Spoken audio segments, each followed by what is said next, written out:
to some people, a sudden drop in temperature can be a sign of changes in atmospheric pressure. It's totally natural, usually. The part nobody mentions is how often that chill shows up right before something terrifying happens. A shadow, a whisper, a presence, and then nothing feels normal anymore. Hey, hello, welcome to ASMRk. I hope you're doing good as always. Today's video is another compilation of scary stories taken from Reddit. All will be whispered. Let's not waste any more time and get straight into them. I hope you enjoy. I worked maintenance nights at a small regional hospital in Missouri. More like glorified janitorial work. My job mainly involved mopping, restocking supplies, and fixing the occasional leaky pipe. Most of the hospital was quiet after 11 p.m, except for the ER and ICU. But there was one part I'd never really worked in until last month. The old administrative wing at the far end of the 3rd floor. It had been sealed off after a fire about 10 years back. Rumour was it was used to house some psych offices, maybe a few record rooms. They mostly used it for storage now. One night, my supervisor handed me a ring of keys and asked if I could check on a busted utility sink in that wing. Someone smelled mildew from the elevator shaft that ran near it. The doors hadn't been open in years. When I unlocked them, the air that drifted out smelled like stale paper and wet cement. It was thick, stale smell that had a weight to it. The wing wasn't powered, so I carried a flashlight and a battery-powered lantern. The hallway was lined with dusty offices, some with nameplates still affixed. Dr. Kessler, records, intake 3. The fire hadn't damaged this part as badly as I thought. There was soot on the ceiling, but the real damage came from the sagging ceiling tiles, walls bubbling from humidity, floors warped from water pooling under old carpets. I found the sink and ran a small snake through the pipe. It wasn't clogged. Honestly, it looked like it hadn't been used since the fire. I radioed back that everything looked okay. But before I turned to go, I noticed one of the offices, Dr. Kessler's, had a faint sound coming from inside. Almost like paper shifting. I told myself it was rats or the draft from a broken vent. Still, I opened the door to check. There was no rats, and there was no vent.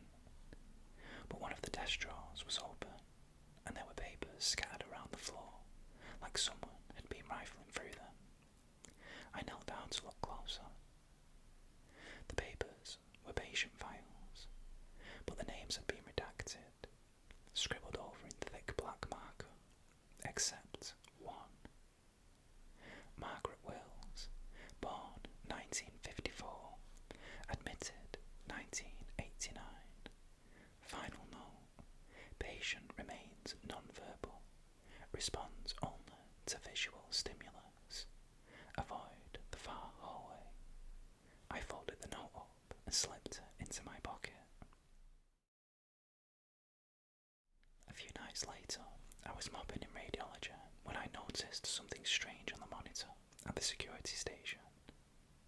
One of the nurses had left the camera feed up, and it included views from around the hospital, including that old wing. Most of them were black since the cameras had no night vision, but one feed, labelled 3F Admin Hall, showed a dim flicker of light. The admin wing was locked. I had the only keys.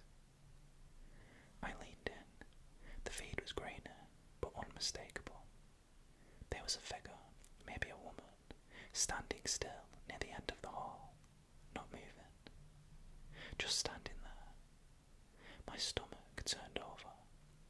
She wasn't wearing scrubs or street clothes, just a long, pale hospital gown. Before I could blink, the screen cut to black.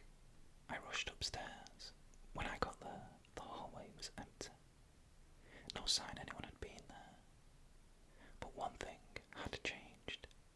The door to Dr. Kessler's office was wide open, and the lantern I'd left on the desk was gone. I dug through the archives over the next few days, digitally when I could. I couldn't find any Margaret Wills in the system, but I did find Dr. Kessler's name. He'd been suspended in 1990 for unorthodox treatment of high-risk patients. Nothing more specific than that. His license was revoked. He died a year later. The last thing I did was return to that wing one final time. I don't know why. Maybe I wanted to put the whole thing to rest. Maybe I just wanted to see her again, to confirm I wasn't losing it. I walked to the far hallway, past Dr. Kessler's door, past the records room, all the way to the very end. There was another door I hadn't seen before. No label, no handle, just a metal sheet where a doorknob used to be. I knocked once before I realised what I was doing. The door clicked, and it opened just a little. Inside was pitch black. No furniture, no sink, just a faint shape on the floor, someone crouched, facing away. She didn't move until I turned my light on her. Her gown was stained, her arms covered in old, red marks like she'd scratched herself raw. Her head turned slowly, and I caught the glint in her eye, wide open, but completely unfocused. Then, she smiled. Except she wasn't looking at me. She was looking past me. I turned around, but there was no one there. When I turned back, she was gone. I asked to be transferred to groundskeeping the next week. A few nights ago, I ran into a new hire who told me something that stopped me cold. He'd gone up to the 3rd floor looking for a med car that got misplaced. Said he peeked through the glass of the admin wing, and someone was standing at the far end of the hall, just a shadow, watching him. He asked if the place was haunted. I told him no, but I didn't sound convincing. I'm not usually the kind of person to share this kind of thing. It still feels surreal, even now, like I'm misremembering it or layering meaning onto things that didn't have any at the time. But I've gone over the events again and again, and it's hard to chalk them up to imagination. So here it is.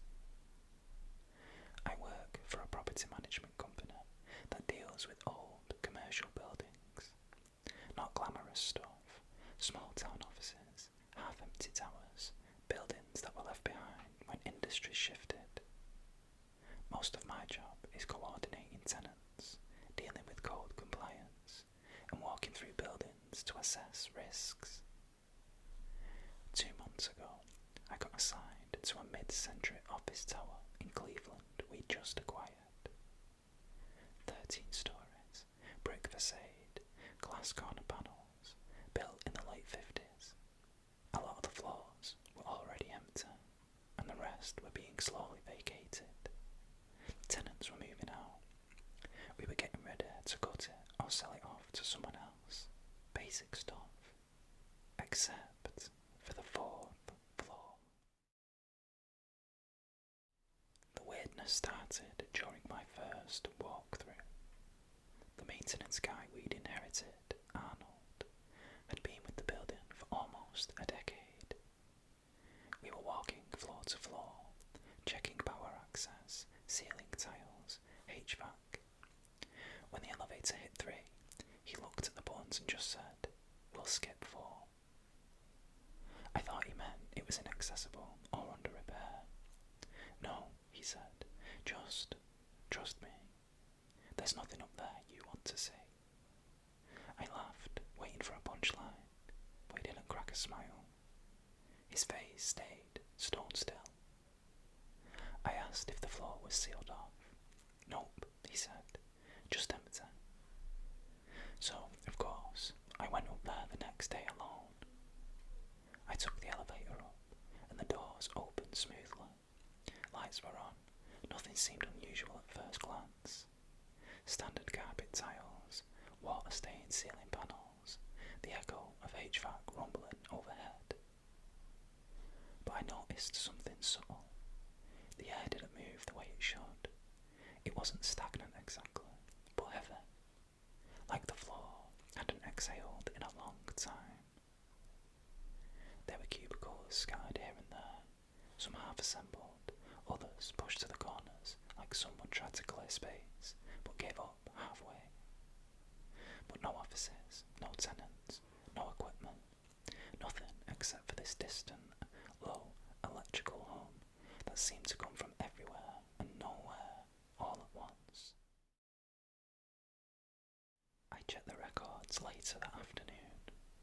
According to our digital files, the fourth floor had no active leases. It hadn't been used for over 4 years. But printed out in one of the old paper binders we inherited was a lease agreement from 2022, Suite 402. It didn't list the company name, just a reference number, and the rent payments were marked, paid through internal. Weird, but sometimes we inherit buildings with shady history. I figured someone kept a server room up there, or used it for storage and didn't bother updating our records. Still, it nagged at me, so I went back the next day with a flashlight and my work phone to document the condition. This time, the lights flickered when I stepped off the elevator. Not dramatically, just enough to notice. The HVAC sound was louder, a low thrum, almost like a vibration in my chest. At the end of the corridor, a door stood ajar. Suite 402. I pushed it open. It wasn't empty. Inside was a small, windowless office with a desk, a rotary phone, and a single high-back chair facing the wall. The floor was dusty, but the desk had no dust at all, like someone had wiped it clean recently. On the desk was a manila folder. I opened it. Inside were grainy black and white photos of what looked like people sitting in that same chair. Some were in business attire, some were shirtless. All of them had their faces turned to the corner. Behind the photos were pages of handwritten notes, all in different handwriting, like different people had contributed. Some were just names, others were short phrases like, "She didn't see me," "He didn't blink." I thought I'd locked the elevator. I backed out slowly and shut the door. I didn't take anything. I didn't touch the phone. When I reached the elevator, it opened before I even pushed the button. It was already on 4, empty. I stepped in, and as the door closed, I swear I heard the sound of the rotary phone dialing. No tone, no ring, just the mechanical clicks as the dial spun. I filed the maintenance report and told my manager the floor was being cleared for abatement. That bought me a week to figure out what to do. I tried to get Arnold to talk, but all he said was, "You shouldn't have gone up there." I asked if anyone ever worked in Suite 402. "No one you want to meet," he said, "and if you keep opening that door, eventually you'll see yourself sitting in that chair." I don't go back up there. I moved my office to a site across town. But I still get emails sometimes, automated work orders from the building's internal system. Things like, "Unusual activity detected. Suite 402, or Unexpected Occupancy, Floor 4. They're always timestamped between 2 and 3 am, and none of the new hires will go past the 3rd floor. Hey, sorry to interrupt the stories. They will continue shortly. This is just a quick message. If you are enjoying the stories, please do consider subscribing for more. There'll be 2 new videos every week containing scary stories, all whispered. Anyway, let's get back to these stories. I took a job at a gas station about 30 miles outside Pendleton, Oregon. One of those 24-hour places out on the edge of nowhere, just before the road curves into a mess of hills and pine. The pay was bad, the hours were worse, but I was in between things and needed the work. Nights were dead quiet, a handful of truckers, local drunks, mostly just silence, broken up by the hum of overhead lights and the flicker of moths hitting glass. It was my 3rd night when I first noticed the blinking. Not the lights, those were always flickering, but something beyond the pumps, past the service road, way out in the dark. It was faint, a slow blink, red, then off, then red again. I stepped outside to get a better look. There was nothing there, just the highway stretching into black and the wind picking up through the trees. When I walked back in, the bathroom light was on. That might not sound strange, but I just cleaned it and turned everything off before stepping outside. The switch had been flipped again. I checked the cameras, static, no motion alerts, no one had gone in or out. Around 2:30 am, an old Ford pickup pulled into the lot. Rusted out, looked like it had been parked in a field for a decade. The engine sounded wrong, like it was pushing itself along more out of obligation than power. A man stepped out, mid-50s, beard down to his chest, denim jacket caked in dirt. He didn't come inside at first, just stood by pump 4 with the nozzle in his hand, staring through the glass at me. After 5 minutes, I went out and asked if he needed help. He didn't say a word, not a nod, not a grunt. Just looked over my shoulder toward the tree line across the highway. I followed his gaze, but there was nothing there. When I turned back, he was already driving off, pump still hanging from the truck, trailing gas behind him. I hit the emergency shut-off and radioed my boss, but no one answered. I was left with the smell of fuel and a half-looping message on the radio scanner in the office. Watch for break, watch for break, break in perimeter, perimeter, then static. The following night, I brought a flashlight and a thermos of coffee. I figured if anything weird happened again, I'd walk out and see it for myself. I didn't have to wait long. At 1:12 am, the red blinking light returned, only now it wasn't alone. There were 3 of them, blinking in perfect unison, all spaced out along the ridge just beyond the service road. I stepped out. They blinked again and again, then, all at once, gone. I walked out past the bumps onto the gravel shoulder. That's when I realised the air was completely still. No wind, no insect noise, like something had vacuumed the life out of the surroundings. My flashlight caught movement, a shadow darting between the trees up in the incline. Not running, crawling. I stepped back. Whatever it was had stopped. Then I heard a voice behind me, quiet and low. They come when the power drops. I spun around. No one. almost didn't go in, but I convinced myself it was just fatigue, nerves, maybe some forest junkie messing with me. At 12 AM, the power cut out. Not just flickered, cut. Gas pumps, overheads, the coke machine, everything went dead. I grabbed my flashlight, expecting to hear the generator kick in. It didn't. From the far side of the lot, I heard what sounded like breathing. Wet, irregular breathing. The kind you can only hear when something wants you to hear it. I aimed my flashlight toward the noise, but all it caught was the shimmer of movement just beyond reach. Not an animal, not a person. Something low to the ground, but too wide, like it unfolded to move. I backed inside and slammed the door. For exactly 17 minutes, the power stayed off. And then, snap, everything came back on.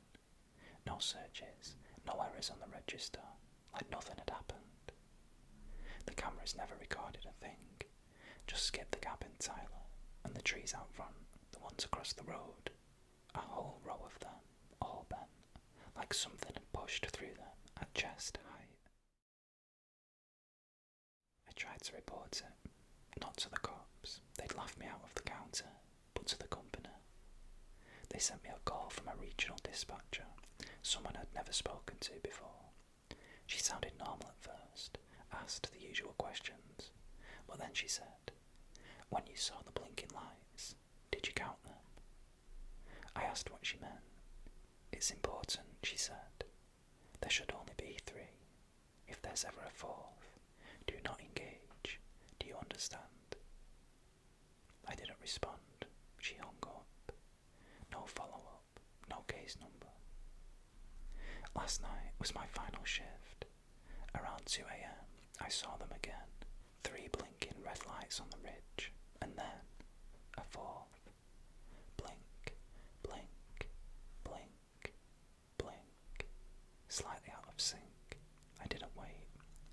I grabbed my bag and drove 90 miles before I even looked in the mirror. I left the register unlocked, the cooler door open, and every fluorescent light still buzzing. But as I passed the last mile marker outside of Pendleton, I saw something in the rear view. 4 small red lights, hovering, following the shape of the highway. And then they blinked out. I never filed a report. The station's still open. Someone else is working there now. And every time I hear about someone vanishing in that stretch of hills, I wonder, did they count the lights? I work nights at a small roadside inn about 20 minutes from the Virginia-North Carolina border. It's a worn-out 4-room setup that used to be part of an old plantation house. They modernised it in the 90s, barely, but the bones of the place are still old wood, iron hooks, and the lingering smell of mildew, no matter how much air freshener you use.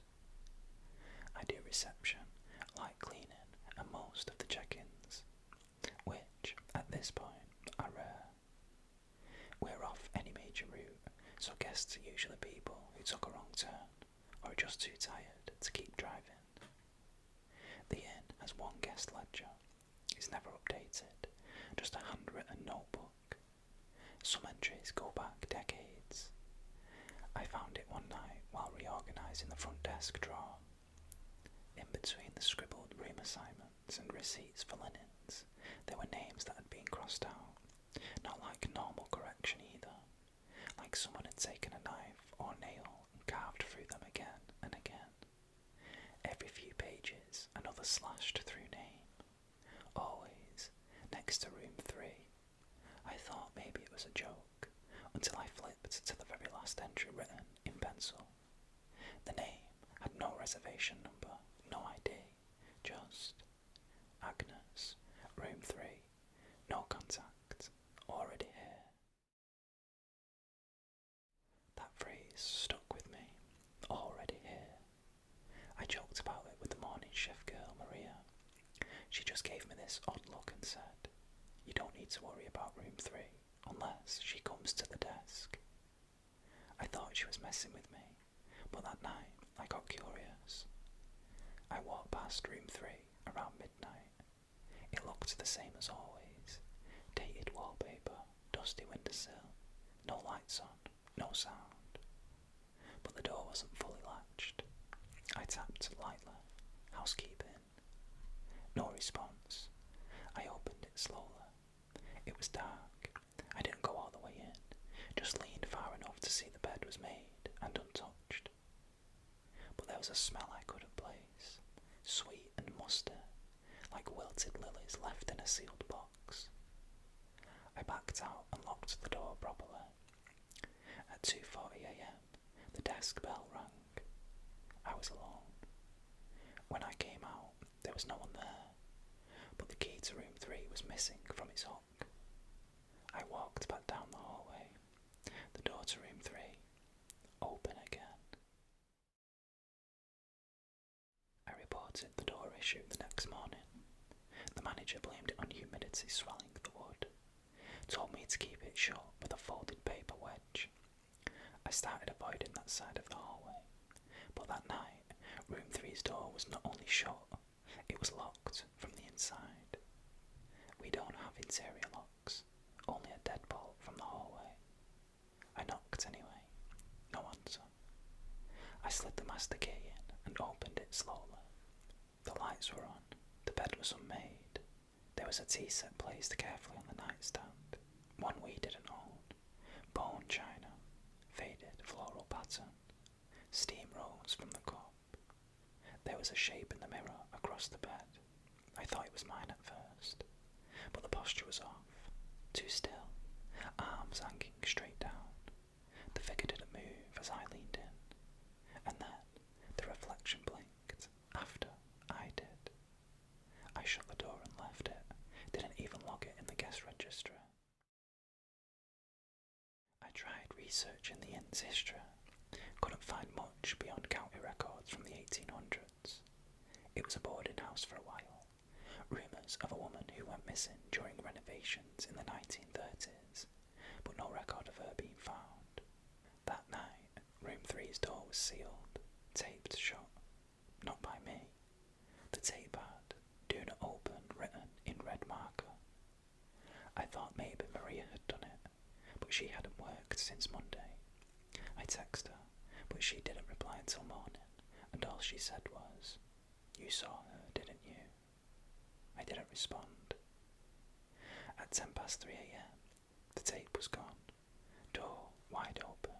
The lights inside were off, and just visible from the hallway in the shadows at the foot of the bed was the shape of someone sitting perfectly still, hands folded in their lap, head tilted toward the doorway. I didn't breathe, I didn't move. After maybe 30 seconds, the figure stood, slowly, and took one step toward the door. I backed away and hit the hallway light switch. When the bulb flickered on, the room was empty again. No one inside, but the tea set was still there. 2 cups now, both used. I gave my notice that week. My last shift was supposed to be Thursday. That night, everything stayed quiet until just after 4 a.m. Then, the bell rang again. When I stepped out, a woman was stood there. Late 60s, pale blue blouse, paper-thin skin. Her eyes looked dry, like she hadn't blinked in days. She didn't speak. She just placed the key on the counter. Room 3. I asked if she was checking out. She nodded. Then, without another word, she walked back toward the hallway and disappeared into the shadows. I picked up the key. It was warm, and when I looked at the registry book, there was a new name written in red ink on the last line. Agnes, room 3, checked out. Below that was a fresh entry in the same red ink. Vacant, awaiting next guest. I didn't wait for sunrise. I walked out and left the key in the door. The inn's still there, it's still operating. But if you ever stop off Route 19 and you're offered room 3, just know that you won't be the only one in there. cheek.